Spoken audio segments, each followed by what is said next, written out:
New Thought Media Network proudly presents A Science of Mind Saturday Conversations. Learn more about the Science of Mind philosophy, faith, and way of life.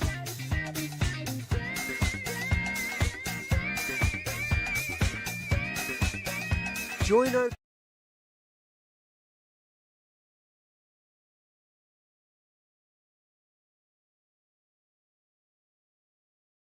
New Thought Media Network proudly presents A Science of Mind Saturday Conversations. Learn more about the Science of Mind philosophy, faith, and way of life.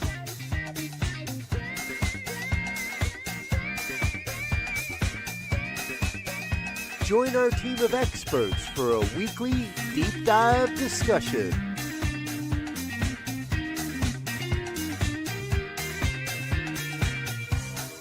Come study the science of mind, chapter by chapter, and resources from the Science of Mind archives.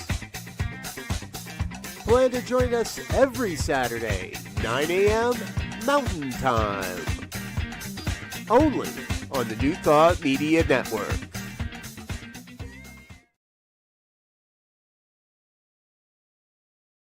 New Thought Media Network.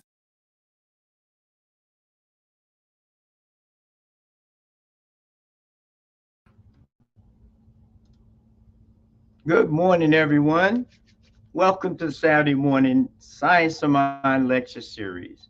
I apologize for the delay, but nevertheless, we're here now. So I hope you're settled in and ready to upload this on one of the most dynamic teachings available to us today. The Science of Mind, founded by Ernest Holmes. And today we are going to look at this idea of what it does, the creative law in action. How do we take this law and make it work? Understanding the dynamics of mind and manifestation. And so sit back, relax. If you're out who you are and where you're coming from. Good morning, Shape. Apologize for the button up. Be a friend and get everyone tapped in on this new thing called the Science of Mind. So first and foremost, let's just go within and take a moment to center and to get ourselves in a way of receptivity. So let's just take a deep breath.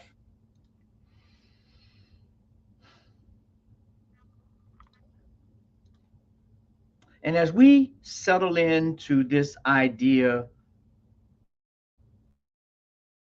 of oneness, this story that is as old as time, and as we take this day to understand what it does, what the creative spirit of the universe allows us to participate in, and how it actually works so that we can manifest the life that we are asking for. So we give thanks right here, right now. Energy is here right now, and we are ready, willing, and able to use it in all that we do. And so it is, amen.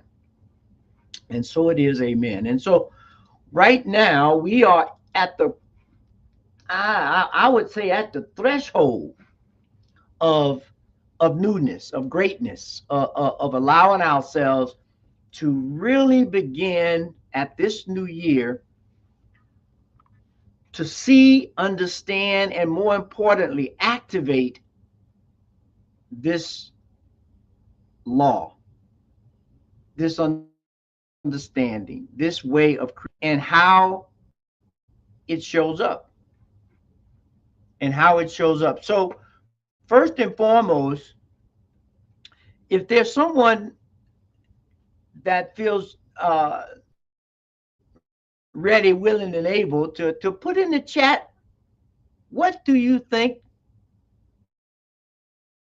the thing it's by many names, but what does it do? How does this law work?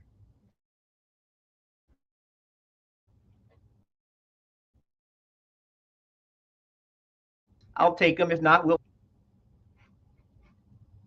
move on. So, the first thing that we want to know is why this matters. Why does it matter that we understand what it does? Because understanding how the universe works empowers us. That's the first thing we want to understand and realize that the law, by understanding it, it gives us an empowered position to work from when we move forward. Now, the second thing is that thought plus law equals experience. So we could really stop right there and go no further, and we'd be working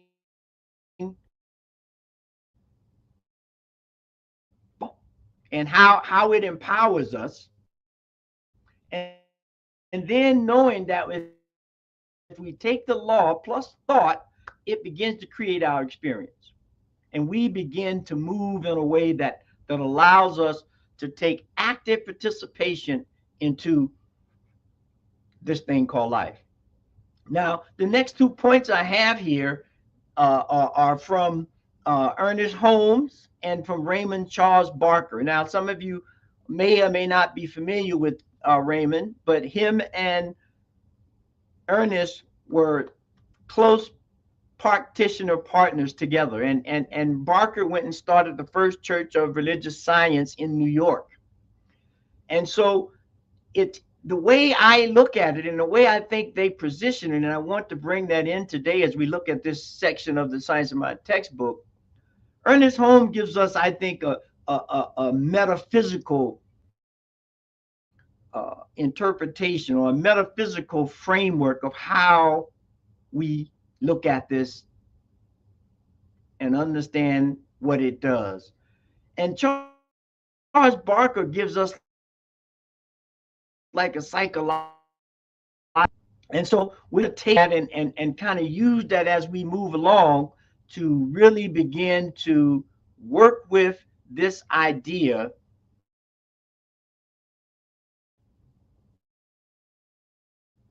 of what it is. Now, the first thing I think that shows up when we look at this is that we have to go to the source, the creative process, because this is how Ernest has set his teachings up. As he experienced this thing called life, this thing called you, it is broken down into these components.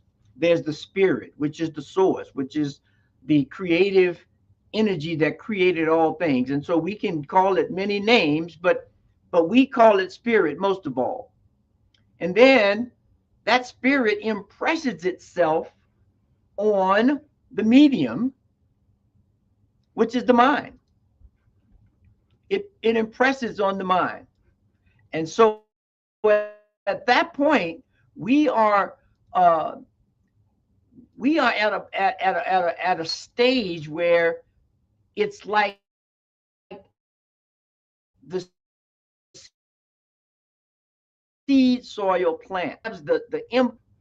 It grabs the impulse of the spirit, and then the law is the action. The law is the action. So what it does is the activity of the law. What you're looking at is how the law is activated and how we begin to work through that. This is the threefold process that Spirit chooses to channel through our mind, through our life, to activate and demonstrate the law. So I'm going to stop right there and see if anyone has any questions, if this if this is sinking in, if it's working from the point of reference, because uh, when we talk about what it does, we are referring action or the activity of the law. And so once we understand that we have a source or this thing that we put into a medium, and once that happens, there's an automatic law that begins to take effect, and then a manifestation happens. A manifestation happens. And so we begin to activate a clear mind with clear thought that produce clear results. Clear results. Now, when we look at this from a metaphysical view of the law, and um, this is how Ernest, I think, for the most part, interpreted or articulated this. He describes this process um, as being impersonal. Anybody can use it. It's automatic.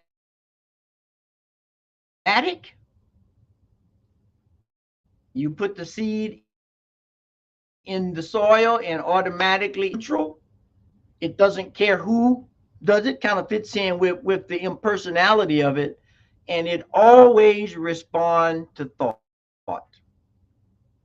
Always respond to thought. Now, Ernest's famous line is change your thinking and change your life. And I think in some cases that has gotten uh, abused because people have used it to say, well, what's in your consciousness and what are you thinking? Well, we understand that there is an automatic effect, but to indict someone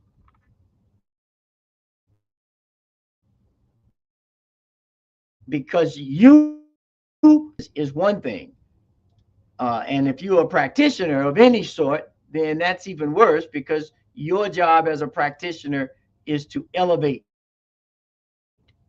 people to a higher level of understanding. And so this law, because it's neutral, it doesn't judge.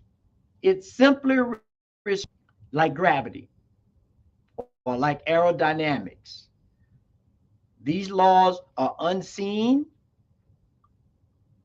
and they work just the same. And so that's what we're dealing with. And that's how we tend to uh, work with this to make it happen. So if we got anything there, if not, now we're going to move from this metaphysical point of view to the workings of the law. What are the inner, how does it do this, right? So the workings of this law, it's obedient. You think of any universal law, it is obedient to the conditions that hold true to it. If if we think it is immediate, if I jump off this building, it is immediate. It is obedient. And this next point here, this personal through intention, well, I have an option whether to jump off the building or not, and that it mirrors my self-concept points to this idea that it will respond to me as I respond to it. It mirrors my actions. And so we know no action is put forth without a thought or an idea. And so now we begin to look at, okay, this law that is invisible, it is obedient, it works immediate, although cause and effect may not be uh, visible at that specific moment, but the law is already set in motion immediately, right? If I start a fire and it's smoldering, and all you see is smoke, the fire isn't there yet. And that's the same with us. When we begin to to put ideas and always working. And so now, once we understand the workings of the law, the next thing we step into is how do we apply this? How do we apply this? Right? Because this is the essence of life. We can have all the theory, we can even have all the tools. But if we never put any of that stuff into practice, it's gonna do us very little. It's gonna do very little. And so because we understand this law that it's obedient, that it's immediate, meaning that the process, the creative process, is set into motion, and that it's impersonal. I can do it, you can do it, your neighbor can do it, anybody can set this process into motion. We look at this application and we understand that the law responds to, we have to do this. We have to make an effort in this process. There's no way for me to get a garden started, no matter whether it's a fruit garden or a vegetable garden. I have to make a decision first on what I'm going to plant. And then I have to make a decision on where I'm going to put it within the garden. And it's the same with our life. We have to make a decision. The law responds to decisions. We have to activate it. And that decision is like a spiritual igniting of the law. And if you make no decisions, you get no demonstration. Now, that should be pretty easy to understand. We nothing from nothing leaves nothing. And so if we are going to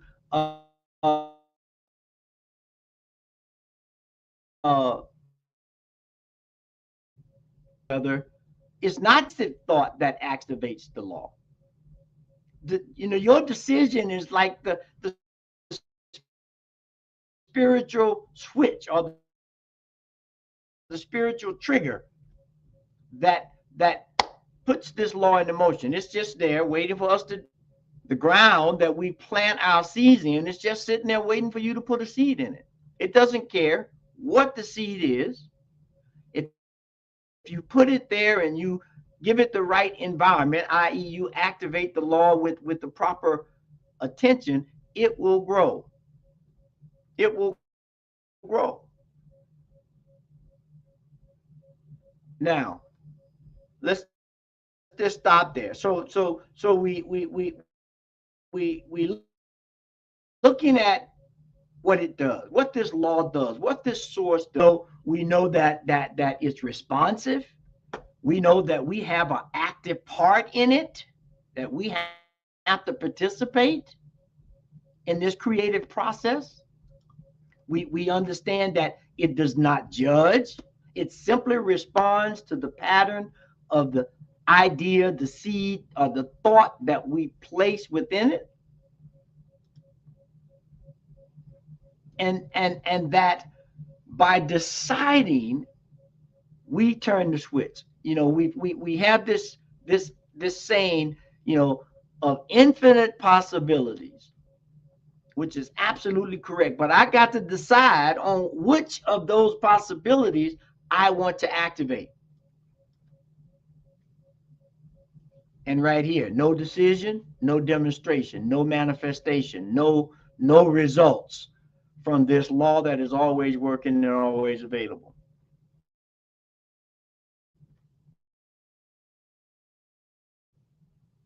So let me ask a question. Have any of you ever had this great idea in your mind of had this great idea of something you wanted to do or something you wanted to write, and you didn't make a decision about it? You just had it. You see that thing. You see that very thing that you had, and someone made a decision to plan it, to put it in action. Any, anybody ever had that experience?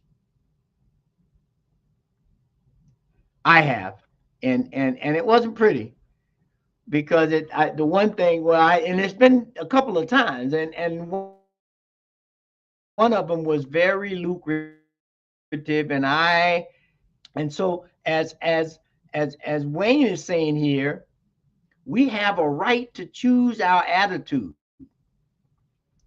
and that's not just our attitude. We have a right to choose the life that we wish to live. We have to be engaged. We have to be active. We cannot sit idly by. And so now we can look at this metaphysical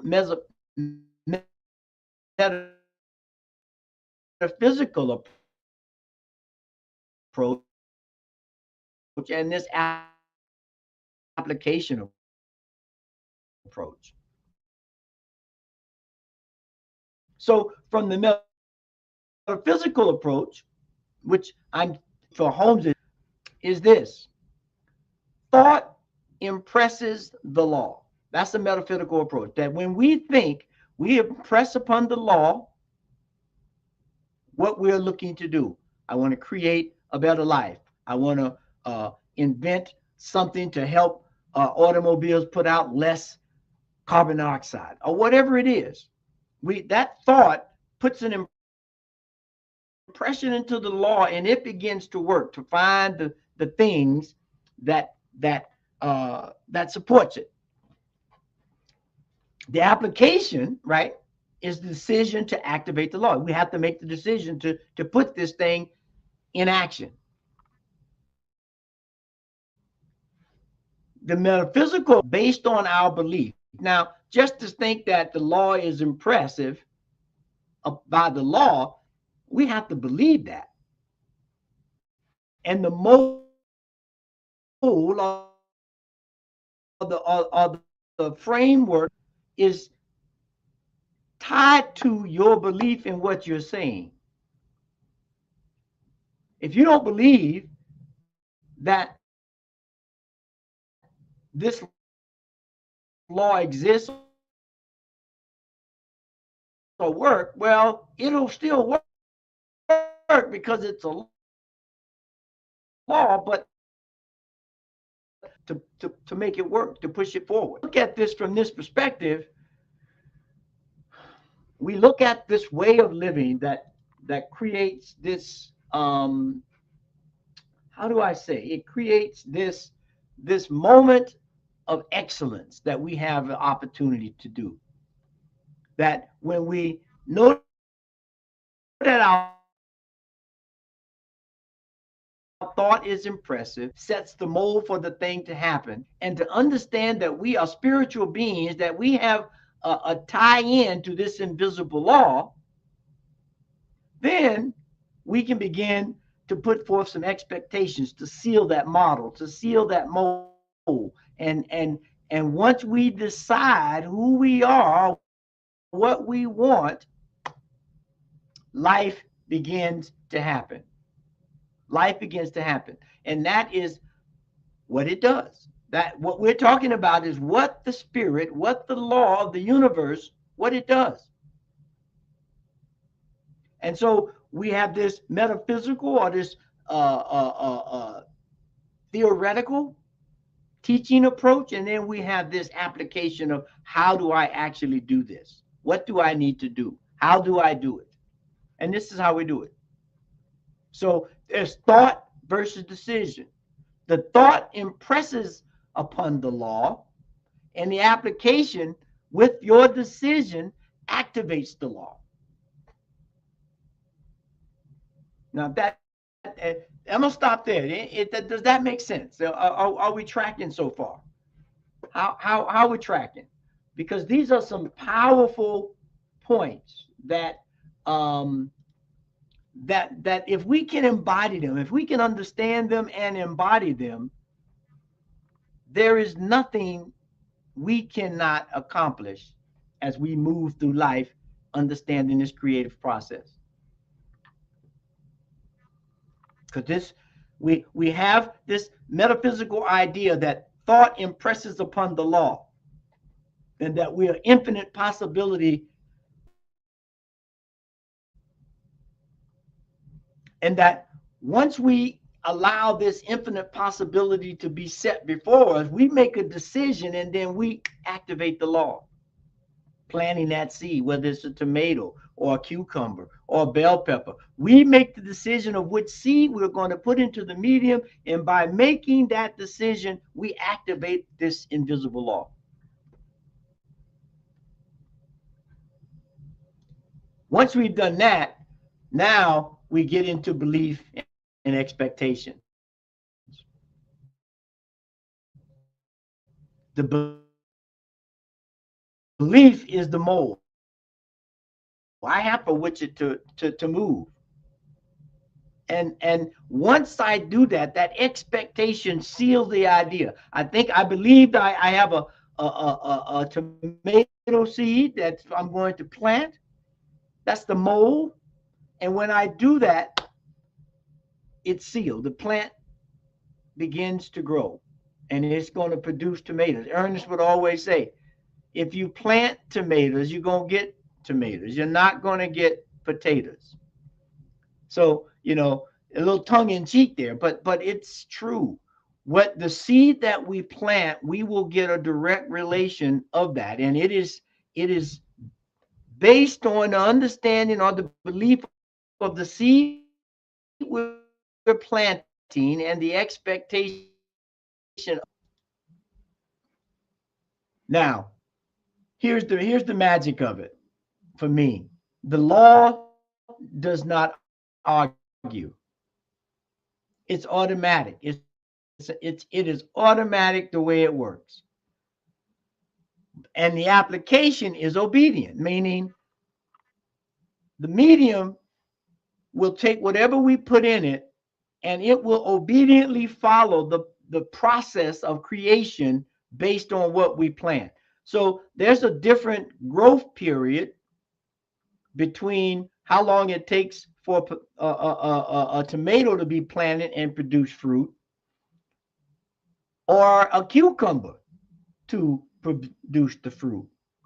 And as a matter of fact, there are various types of tomatoes that bloom and produce fruit at various rates, which is automatically already within the seed. It's automatically there.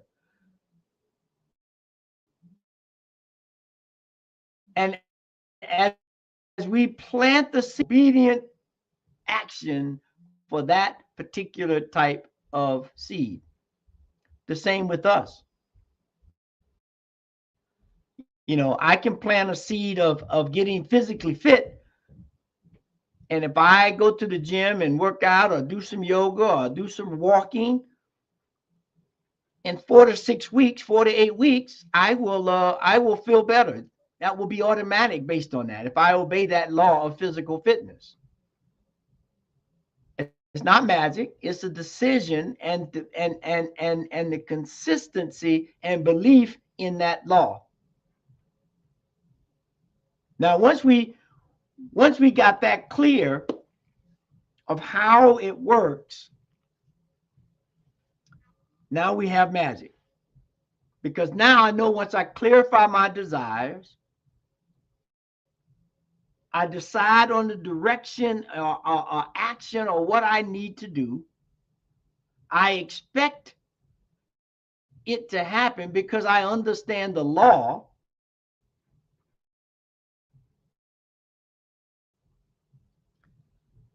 I can release and trust.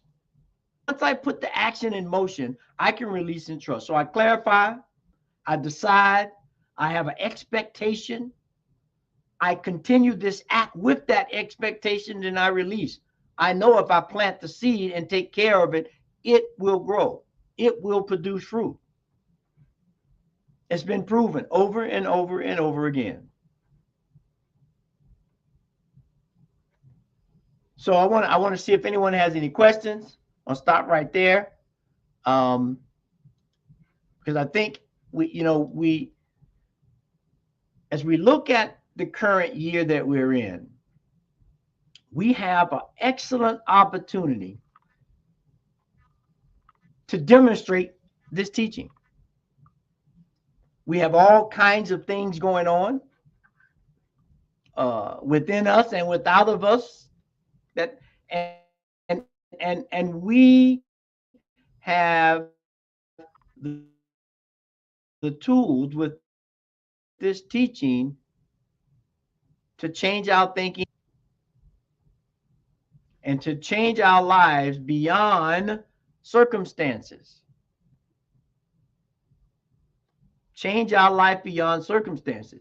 Because you can plant seeds and they will grow at various degrees of healthiness depending on the soil that you planted in. The same is true with our mind. If our mind is not clear, we don't clarify our mind and what we want to take in and not take in all of the things that are going on. We cultivate our mind. We weed out those things that don't support the seeds that we are planting. This is how it works. We decide that. We decide to activate the law of pruning and activate the law of cultivating in our lives. And when we do, we expect. I know if I have a garden that's not as weedy as another garden, that my plants, my seeds, my manifestations are going to be bigger, better, stronger than if they weren't. So we have that opportunity right now. And here are some of the common mistakes as we look at how it works. At the practical level, we're indecisive. We're not clear about what it is that we want. We got, you know, we got this thing, but we gotta do the work. We have to follow up, right? We have to understand what's next. We have to understand the law and understand the creative process and what it does and how it goes about doing it so that we can be decisive about what we're doing. And this idea plant today and then go dig it up tomorrow because it didn't produce the tomatoes. We can't give those. That's a metaphor for the mixed messages. We have to be clear that we're planting the tomato. We understand that it takes 6 to 8 weeks to grow that. And we have to move, although we plan it and we don't see anything happening for a while. We have to move from uh, hoping instead of believing. Think about that. We start hoping the plant's going to work, but I believe it's going to work because I've seen everybody in the neighborhood grow tomatoes. So I don't need to hope it's going to grow. I believe and know that it's going to grow. I have to be in line with the idea. I have to hold the vision, if you will. And then I need to identify any conflicts that happen anywhere along the creative process, whether it's with my seed, i.e., my thought, my decision or decisiveness about it, whether I believe it can happen or not. I got to move all those conflicts out. Once I identify them, those are the weeds, I get them out. That's how it works. That's how it works. And when as they say, it works if we work it. How many times have you heard a person say they take any spiritual practice, whether it's meditation or journaling or prayer or any of these spiritual tools that are used to cultivate and produce a result, and they say, I did that and it didn't work. Well, now we have a framework to judge is not the right word, to investigate potentially why it did not work. Was there some decisiveness in it? Were you clear and not waffling or indecisive about it, right? Did you believe in the process? And did you get rid of all those things beyond appearances to give you some false idea that it's not working? Now, once we do that, this is when we really step into the infinite possibility. Because the law is unlimited. And our consciousness is the gateway, and our decision in how we activate it is key. Key. We have to decide. And now is not a time to be on the sideline on any area of your life, whether it's at work, in your relationships, in your community, in your understanding of yourself, or making uh, evolutionary changes within yourself. Is not a time to be on the sideline. And so when we understand that, we have to step in and say, the law is unlimited. I can change my condition. I can change my mind. I have found that setting the intention and working through all the negative beliefs around why it can happen is an integral part of the process. And that is absolutely right. That is spot on. This is an intricate teaching. This is a and the other part of it is not necessarily linear. There may be some linear point one, point two steps in it, but it is dynamic. It begins to take on a life of its own once the law activates it.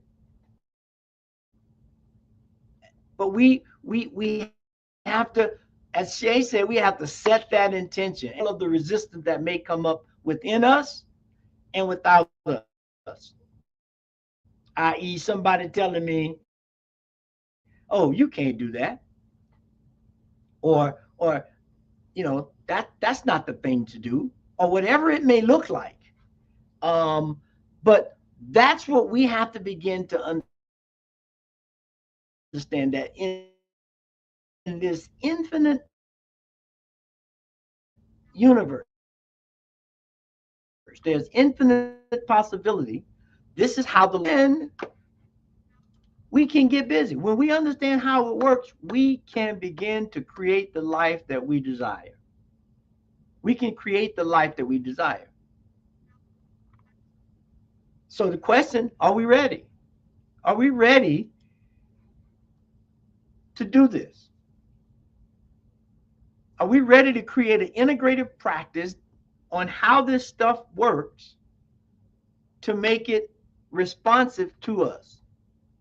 What are our daily rituals? What are we doing daily to cultivate this, to activate this, to hone this, to allow it to be present in our lives? What decisions are you making in the morning to carry you through the day? What decisions? I decide today I'm not going to be distracted by the news or that person that always upset me, or my own laziness. I'm going to set a daily ritual or morning. And then midday, I'm going to have an affirmation. I'm going to have something, a daily reading or something that will amp that up after I've gone through a full morning dealing with the world. And each time I do it, I get stronger and stronger. I get wiser and wiser. I get more apt to use it. And then at the end of the day, I just release all of that. I release it. And I said, okay, I've done the work for today. I've set my things in motion. As I go to sleep right now, I know the law that is always active is working. That's how it works. That's what it does. So I'm going to just allow it to do its thing. And when I wake up in the morning, I'm going to start this daily ritual once again. I'm going to have a morning decision. I'm going to plan my day in a positive way, if you will. I'm going to journal. I'm going to meditate. I'm going to listen to my favorite song. That thing that allows me to look at the world from a point of infinite possibilities. And once I start that day, there'll be things that come in and out, and I'm going to wait and cultivate in the middle of the day and say, all right, the day was a good day. I'm going to affirm the goodness that's going to continue to go. Or if there's a little bumps and bruises in the road, I'm going to affirm that those are just clouds passing through the sky. I'm going to release it again and start the practice. This is how we integrate these teachings, and we work with this thing on what it does. This is what the law does. This is what we are signing up for, to cultivate our lives, to cultivate our lives. And so, as we close, and for those of you who have not maybe looked as closely at Raymond Charles Barker's material, I would ask you to check some of his stuff out. He has a very interesting approach to how he articulated Holmes' original thought, and they were good friends.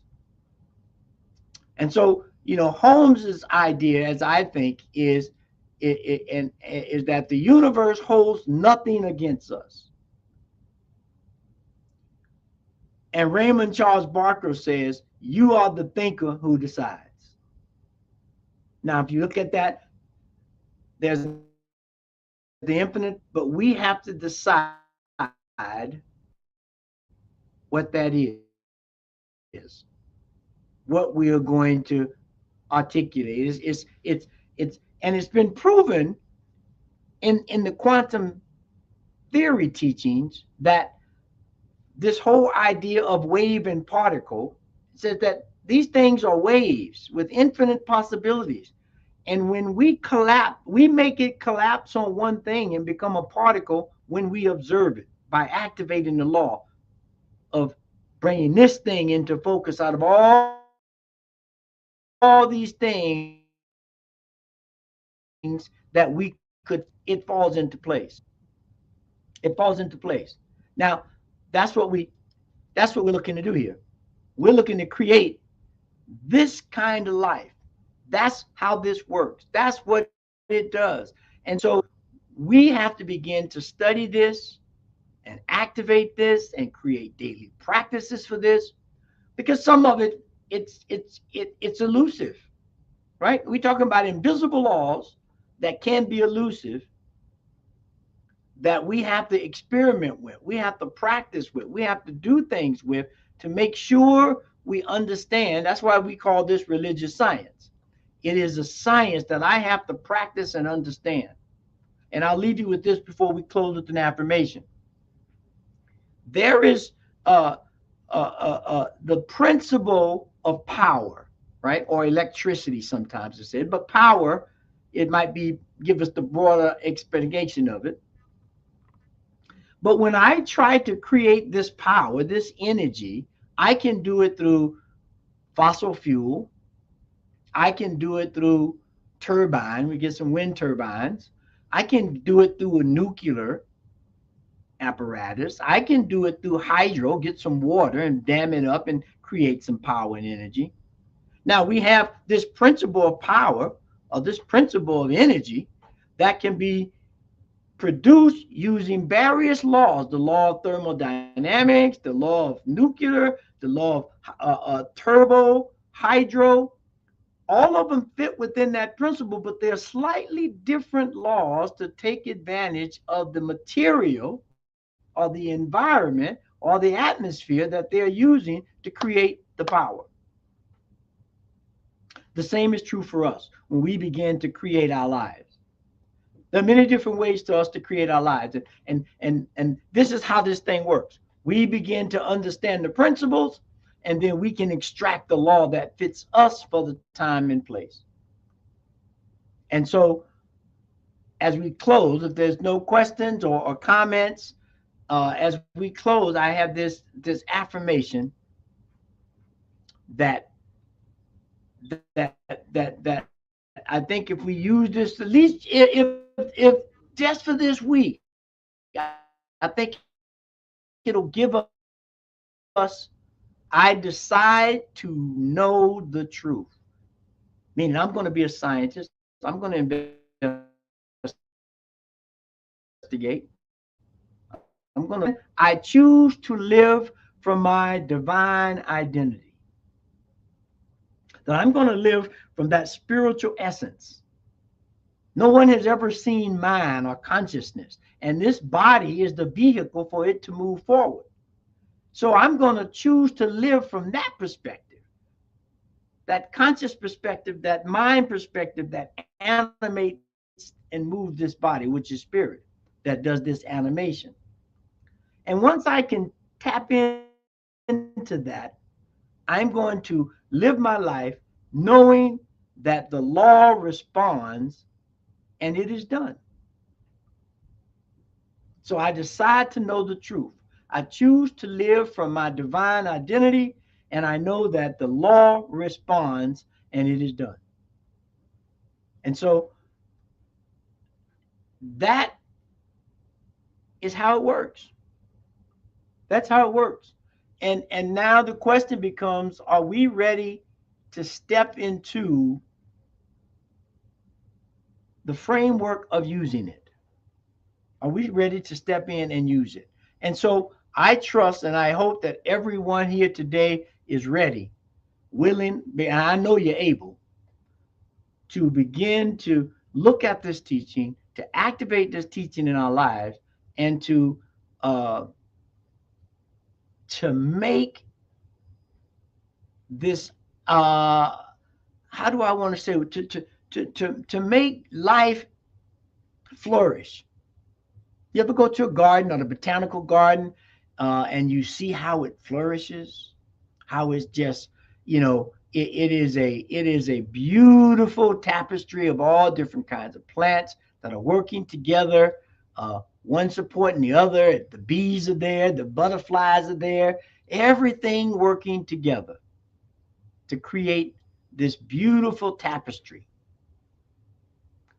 That's what we're aiming to do. That's what we're looking to do. And so I trust that